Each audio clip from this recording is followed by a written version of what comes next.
നമുക്ക് അടിപൊളി ഒരു കൂന്തൽ വരട്ടി ഉണ്ടാക്കിയാലോ?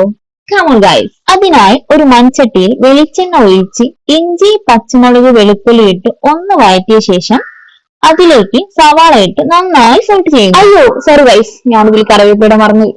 കുറച്ച് കറിവേപ്പില ഇട്ട് തക്കാളി ഇട്ട ശേഷം നന്നായി വഴറ്റുന്നു. വഴറ്റി നമ്മൾ ഇതിലേക്ക് മസാല ഇടാൻ പോകണം ഗൈസ്. കുരുമുളക് പൊടി, മഞ്ഞൾപ്പൊടി, മല്ലിപ്പൊടി, മുളക് പൊടി, ഇത്രയും സാധനമാണ് നമ്മൾ ഇടുന്നത്. ഇതിന്റെ പച്ചമണം മാറുന്നത് വരെ ഇളക്കിയ ശേഷം ഇനി നമ്മളെ മെയിനായ കൂന്തൽ നമ്മൾ ഇതിലേക്ക് ഇടും. ഒന്നിളക്കിയ ശേഷം അയ്യോ ഉപ്പിടാൻ മറന്നല്ലോ.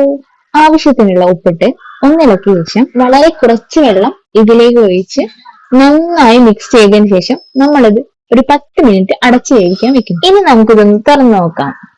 അങ്ങനെ നല്ല സ്മെല്ലൊക്കെ വരുന്നുണ്ട്. അപ്പൊ നമ്മളെ കൂന്തല് വരണ്ട് സെറ്റ് ആയിട്ടുണ്ട്. ഇനി ഇതിലേക്ക് നമുക്ക് കുറച്ച് വെളിച്ചെണ്ണ കൂടി ഒഴിച്ച് മിക്സ് ആക്കിയാൽ നമ്മളെ കൂന്തൽ വരട്ടി സെറ്റ് ആണ് കഴിയും. നമുക്കിത് വളരെ പെട്ടെന്ന് ഉണ്ടാക്കാൻ പറ്റുന്ന ഒരു ഐറ്റം ആണ്. മസ്റ്റ് ആയിട്ടും ട്രൈ ചെയ്യാം.